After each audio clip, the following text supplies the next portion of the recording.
Hi, everyone, and welcome to another edition of the Integrity Racing Show. I'm your host, Todd Thomas. We've got a plethora of guests for you tonight. League Administrator and owner Jacob Fife is here with us tonight to break down all the news and notes and give us a few league announcements. Cody Smith has actually joined us tonight as he was right around that cut line, and if you didn't take part in the Truck Series tonight, we'll let you know whether Cody made it to the next round of the playoffs in the Truck Series. But our featured guest tonight is Daniel Holloway, a long-term member of the Integrity Racing League. Daniel, we were talking about your history with the Integrity Racing League before the show got started, and you mentioned that you've kind of bounced around and now you've kind of formalized yourself in the Integrity Racing League. Tell us a little bit about that, about how that transpired. Thanks, Todd. I just want to say thanks for getting me on this show, and I want to say, Jacob, thanks for with this league and everything. Yeah, I've been off and on due to personal stuff and everything, but now since everything is all settled down and getting back racing in this league again, I know Jacob 3-4 years, I do believe, and just want to say with this league, the competition and everything is pretty good and tight and very competitive, and makes me want to keep on trying to get better as myself in here, and yeah, it's pretty much been a good season. Accomplished a few things in the league, but wish I had done better here and there. Slow start in the season, but that's how it goes. All right. One of the things we like to do here on the Integrity Racing League is we as we bring on a new guest is find out a little bit about the person off the track. So, Daniel, tell everybody that's maybe watching, maybe what you do for a living, and maybe some of the things that you enjoy off the track.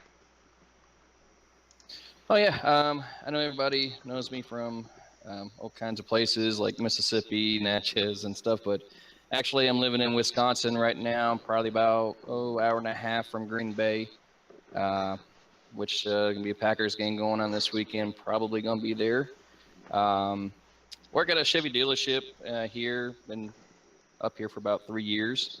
Off time, besides not racing, hockey's starting up here in the next couple of weeks, preseason wise. So I'm ready to go for that, and of course football. All right. And as far as racing goes, have you always been a fan of the sport, or is that something recent to you? And how did you kind of find out about sim racing and get involved in that? I'm always interested to hear how people got their sim racing career. Oh yeah, I loved racing, especially when Alan Kowicki, Rusty Wallace, and all them were racing. I still follow it here and there. Just been busy with just 2 kids full time now.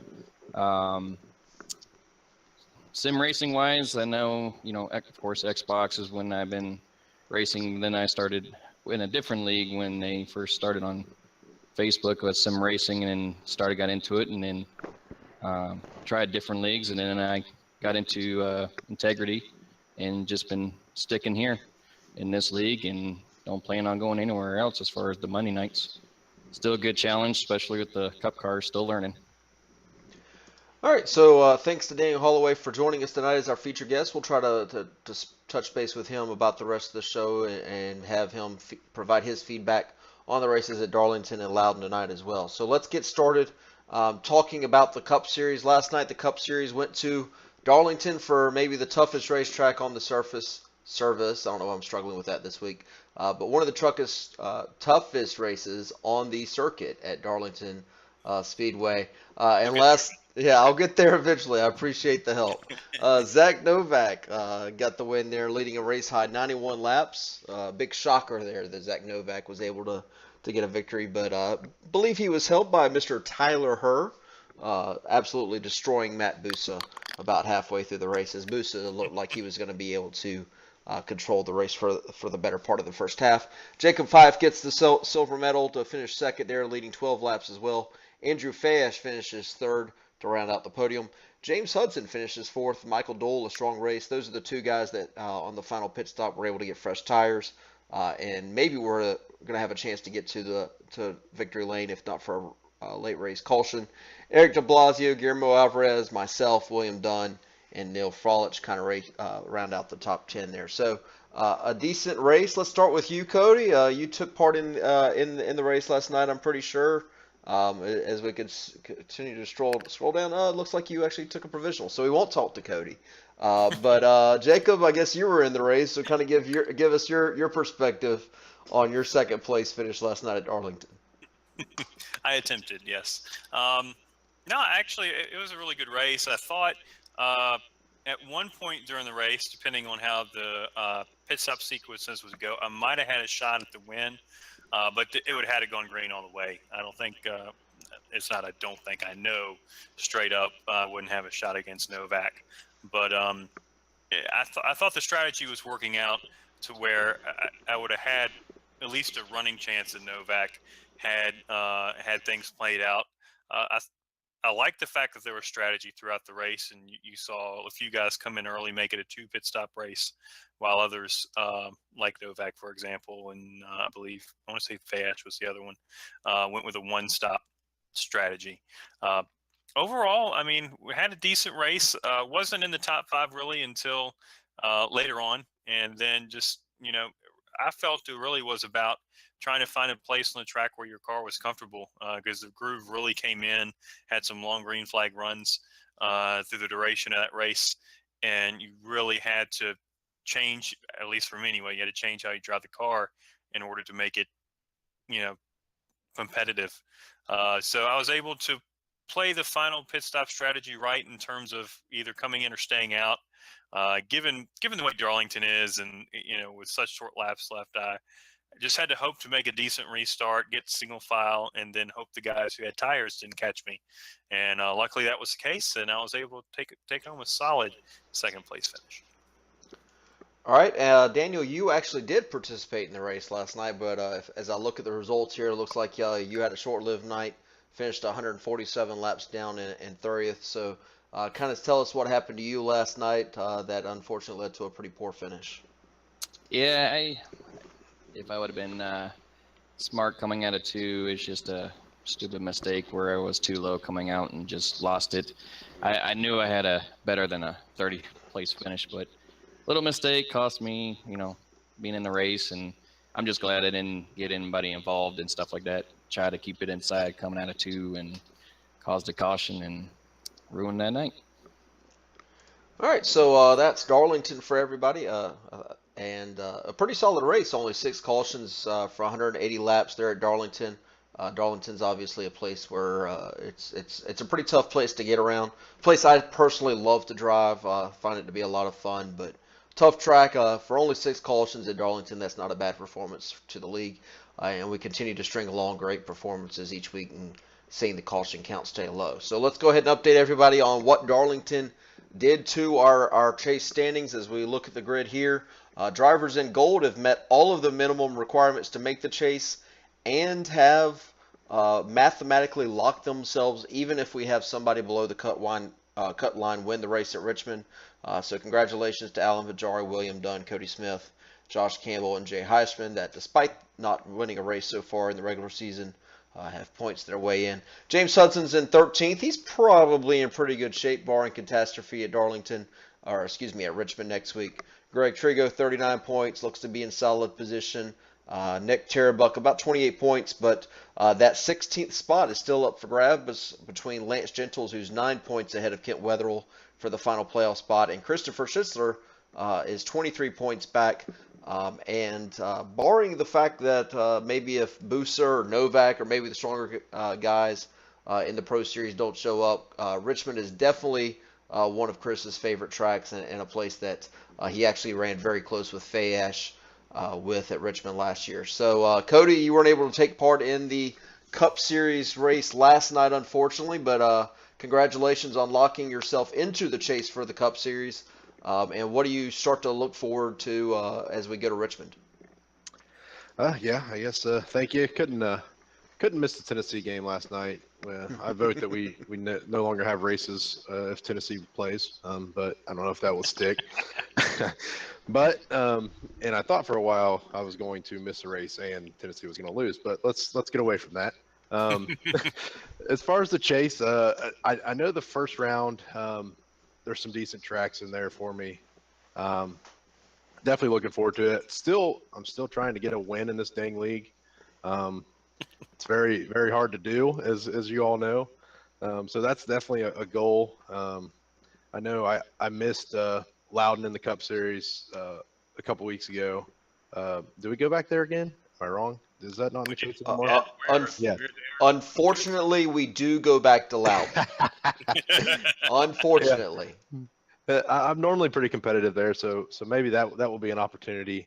I always enjoy the plate tracks. I know a lot of people hate them, but I take them as, I don't know, just an opportunity, I guess, is the best way to look at them. So Talladega, I'm looking forward to that as well, even. Um, but yeah, it's good to be locked in. I took a provisional last night because I knew I didn't want to take 0 points because I thought maybe that would put me a little bit close. I knew I was pretty close to being locked in, but I figured a provisional would lock me in. So wasn't too bad to miss the race last night, but I was disappointed to miss Darlington. Um, but yeah, I mean, looking forward to the rest of the season. All right, and let's go ahead and shift gears towards the playoffs. Let's just remind everybody about the caution count situation. We'll throw that to Jacob. Jacob, kind of run everybody through as we wrap up the regular season what the caution count rules are. If somebody gets a caution at Richmond and that puts them at a suspension level, what happens in the playoffs? Does that carry over? And cautions resetting once the playoffs begin. So run everybody through that process. And then we'll give everybody an update on where potential drivers are on the caution count as well. Yeah, all right. So basically, how that works, we don't want guys to have a free-for-all, free race on the last regular season race. Obviously, there's a lot on the line. So for those of you who are close or on the cut line for cautions, or if you get one more caution, you're suspended. All cautions for Richmond transfer over into the playoffs, whether you make the playoffs or not. It doesn't matter. So if you get say for example, if you're on 2 cautions right now and you get a caution at Richmond, then you will have to serve your suspension at what would be Chicago, yeah, it's Chicago. So it would transfer over. Now, after Richmond, going into the chase, all the cautions reset to 0, whether you're in the chase or not. But if you get a caution at Richmond that leads to a suspension, then you do have to serve it.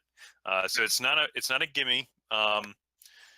It's not a free for all race or anything like that. You have to be on your P's and Q's. You have to do what you're supposed to do and race fairly. Last year, for example, I skipped Richmond for that exact reason. I didn't want another caution to have to be and have the potential to be suspended, so I just skipped the race, which you're more than welcome to do, depending on what your situation is. But like I said, you have to make sure that you don't hit that caution mark, whether it's 3 cautions, 5 cautions, or if you're Allen, 8 cautions. I'm sorry, I shouldn't have said that. No, you absolutely He's should have watching, said that. so I know I could. Yeah, he's watching. So yeah, if you hit that mark, you will have to serve the suspension. So that's the deal with that. But after Richmond, once we go to Chicagoland, everything resets. All right, and thanks to Jacob for that. And let's go ahead and just we're not going to go through everybody, not single anybody out here, make a big deal out of it. But we are going to show you that the caution count form is readily available and easy to use.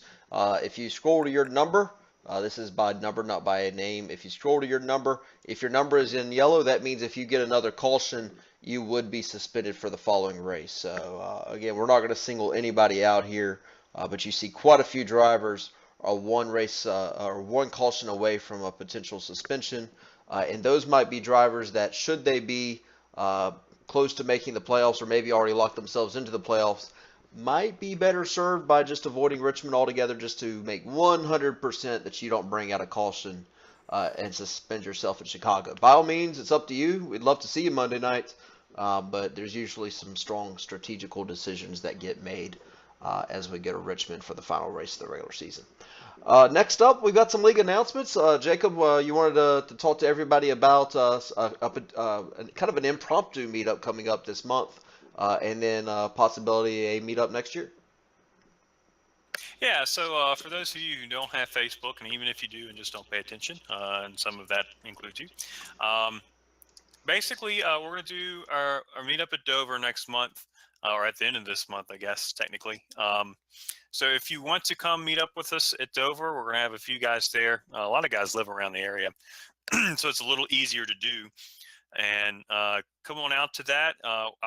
I'm in the process of trying to make some arrangements for that, and we'd love to have as many people as we can get out there for the Dover race. What we'll probably end up doing is, everybody will come in Friday and kind of get settled in, and then Saturday we'll have a lunch, do some go-karting stuff. Um, we might all swarm Jay's driving range and wreak havoc for a little while, and then obviously Sunday we'll go and do the cup race, go together for that, and just have a good time, get to meet new people, meet some different people. Some of us, or most of you, I've more than likely met before, but I always enjoy meeting new people. And then next year we're gonna do things a little different. We're gonna go big, and I mean, based on the Facebook poll we did this morning, it looks like we have a good amount of interest to do Vegas next September. So it's a little over a year from now, but I know that's something a couple of you guys on the West Coast have been asking for, and it looks like Vegas might be a good option. And obviously, it's a long way away, so we'll have details coming out about that as we get closer and as we kind of get some things organized. Um, so it's something to look forward to, something to kind of set your sights on. We want to kind of get that out there early enough so people can have, like myself, can have the opportunity to save, plan for it, mark it in your calendar, whatever the case may be. Because if you have a full year to plan for it and kind of we want you out there. We'd like to have a nice big group out there. I think it'd be a lot of fun. I know, personally speaking, I've never been out to Vegas before, so it should be fun. Um, and Alan will be out in Vegas, and Guillermo looks like he already has his plans for Vegas if he can make it. So based on the chat. Like I said, Dover at the end of this month, we'd like you to make it for that, and then like I said, next year. I think we're going to do Vegas, and it should be a lot of fun. So plan accordingly if you'd like to go. If you have questions, let me know, and I'll give you as much information as I can and try to make arrangements to help you out. And we try to make these trips as cost effective as possible, and so everybody have a good time but not break the bank. So yeah. So hopefully a lot of guys can make it out for these. All right, as somebody that's been to Vegas 3 times, I can add a little bit of wisdom here. It's actually not a terribly expensive trip if you do it the right way. Obviously, Vegas you can do whatever you want. So if you want to make it an expensive trip, you can hit up the blackjack tables and play $100 blackjack hands, and you can go through 100 grand pretty quick. But there's maybe not on the Strip on major event weekends, but if you want to go to downtown Las Vegas, a lot of people don't know that. The Strip of Vegas is not actually Las Vegas. It's actually a little town called Paradise, Nevada. Downtown Las Vegas, the actual Las Vegas, is a little bit downtown, and those casinos are a little bit cheaper. They've got all the way down to like $3 craps tables. You can do things very cheap in Vegas if you know how to do it. Hotel rooms in Vegas are not nearly as expensive as you would believe, especially if you stay off the Strip. I know we'll probably be working with people to try to pair up and do roommate pairings to try to save some money that way. And then flying into Vegas is probably one of the cheapest cities to fly into in the country because they want your business. So for those of us that would have to fly up to Dover, this is not going to be any more expensive for me than a Dover trip. So hopefully we can get a good crew there. Should be a fantastic race, a chase race at Las Vegas. Should be fun. So hopefully we can see a lot of people. And like we said, we're trying to give everybody as much notice as possible. But let's go ahead and shift gears now towards the Truck Series. And as they finished up the first round of the chase, looking at the chase results, Matthew Wright, who is in the chase, and decided he didn't even need to bother to run the first 2 races of the chase because he could just show up whenever he damn well pleased and win the third race of the first round, leading a race high 101 laps to advance to the second round of the playoffs. So the joke going around the Truck Series is that Matthew Wright is trying to attempt to win the Truck Series championship with as few races as possible. and he's well on his way to accomplishing that. Chuck Sweeting with a good run in second. William Dunn finishes third. Josh Buckley fourth. Jacob Fife rounding out the top five. Brandon sixth. Matt Danson seventh. Cody Smith eighth. Guillermo Alvarez ninth, and Daniel Holloway rounding out the top 10. Cody, you're somebody that was right on the cut line as we kind of transition right on the cut line of the Truck Series, and we see that you made it in by a blistering 1 point. And so it had to be a tense race for you. So talk us through your race tonight and how sweaty those ponds were coming to the finish with only 1 point to spare. Yeah, it was definitely tense. I think somebody made it. Might have been Jacob.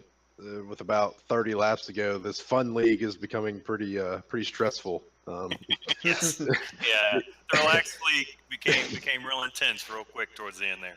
Yeah, I mean it was. I mean, me and Jacob seemed to be around each other for the entire race, and I knew we were really close in points. We were all trying to do math in our heads during the race, and I thought for a second that me and him were racing side by side for the last transfer spot.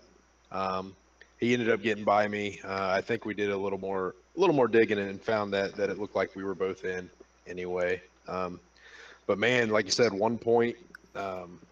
That's obviously as close as I think 5 points separated the 3 in and then the 1 out. I believe it was, or something like that. Yep. Actually, we'll pull it up here. 5 points separated the last 5 drivers between Josh Buckley, Cody Smith, Jacob Fife, Greg Trigo, and Randy Fash. 5 drivers all separated by a grand total of, it looks like 6 points. Yeah, I mean, that was crazy. I was running around 8th or 9th. We had a caution with like 25. Yeah, 25 to go. And I was like, man, if I'm going to do something, I need to make something happen so I decided to take 2 tires, and it actually worked out pretty well. I gained like 4 or 5 spots. I was battling Dunn for third. And it looked like I was going to easily make it in, and I completely missed 1 corner, almost hit the wall. I don't know, it was like I had a flat tire, it just wouldn't turn, and that lost me all my positions that I had gained. And then I was fighting again for the last 15 laps or whatever it was, but man, it was a lot of fun. There's no doubt. Daniel, you're not actually in the chase, but you got in the top 10 with a 10th place finish tonight. Talk about Loudon and the race that you had tonight. I just want to say congrats, Matt. Like everybody was saying, he shows up at the last race for there, but he had a good, fast, dominating truck. And, 10th place, I did fall back in the back, tried to do a little bit of different pitch strategy, a few cautions here and there. And then at the end, last 50 laps, I decided to use my third last one because I hoping it wouldn't have another caution, and I was actually had fresher tires than the leaders, and maybe I might had a better shot for maybe a top 5, but it didn't quite work out that way. But all in all, I mean, it was a good, hard race, especially with 25 to go from third all the way back to 8th, 9th, or 10th, somewhere around there. And another top 10, can't complain with that.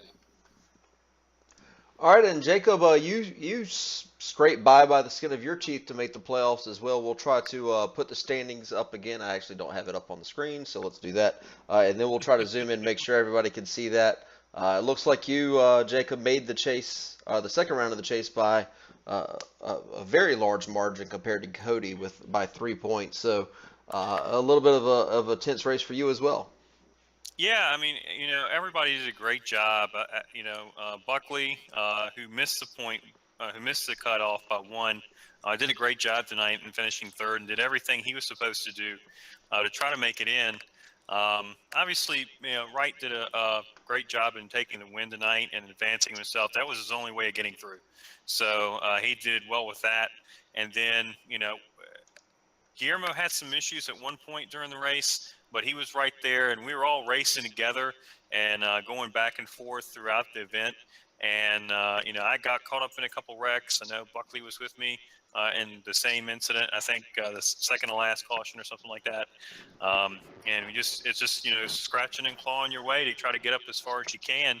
Because the early to mid part of the race, I thought I was pretty comfortable. And then, a couple things happen and you're like, oh boy, you might not you might not be getting into this thing. So I was able to make a couple passes late to kind of get that couple extra points over Cody and Josh, and then we're able to finish it up. But luckily we're able to make it on, and it's going to be a week off, and then another challenging 3 races to see if we can advance on in the championship. Just because it's the fun series does not mean it lacks competitiveness and good drivers. So it's definitely going to be a challenge. All right, so that's going to wrap up this week's edition of the Integra Racing League. Next week, the Cup Series finishes up its regular season in Richmond. We typically try, we did this last year. We say typically, we've only had one season of shows. But last year we did a post-race show immediately following the final race of the regular season at Richmond, where we announced the 16 drivers that were in the chase. And then we had, I think we had like 7 or 8 drivers on the show, and we talked about the chase upcoming and had a little bit of a roundtable. So we might do that again this year. We'll let everybody know. The Truck Series does have next Tuesday off, as Jacob mentioned earlier, and then comes back next week at Las Vegas for the first race of their second round of the chase. So thanks to Daniel Holloway and Cody Smith for their great jobs as guests this week. And as always, thanks to Jacob Fife for running a great league and helping us operate the show as well. So that's going to wrap up this week's edition. Thanks to everybody for joining us. Those of you that were in the chat room and kept us entertained, especially you, Alan Roll. Thank you for that. And we'll see you back. Oh, yeah, go ahead, Daniel. Hey, just want to do a shout out real quick before everybody. Not sure if anybody in our league is in Florida. Just want to say if that hurricane does hit, everybody be safe, and especially got family and friends. So I just wanted to do a shout out if anybody's down there, and hopefully you guys will be careful or safe. That's all. All right, thanks for that. That's a great point. I know Joseph Yakes is down in the Miami area, not necessarily Miami's, but down in the South Florida area. So he's go ahead. Yeah. So I know Jacob is Joseph Yakes. Joseph Yakes is already starting to talk about plans with his family about maybe evacuating. Kent Wetherell is in the Tallahassee area. I think Kent will be fine as long as it stays away from the Panhandle area. But we wish everybody that's maybe down in the Florida area luck this week, and everybody try to be as safe as possible. So that's going to wrap up our show this week. Thanks for joining us here tonight. We'll see you next week. We'll make an announcement on Facebook about when the show is going to be, whether we do it Monday night or Tuesday. We'll keep everybody updated on that. So thanks for joining us, and have a great week, everybody.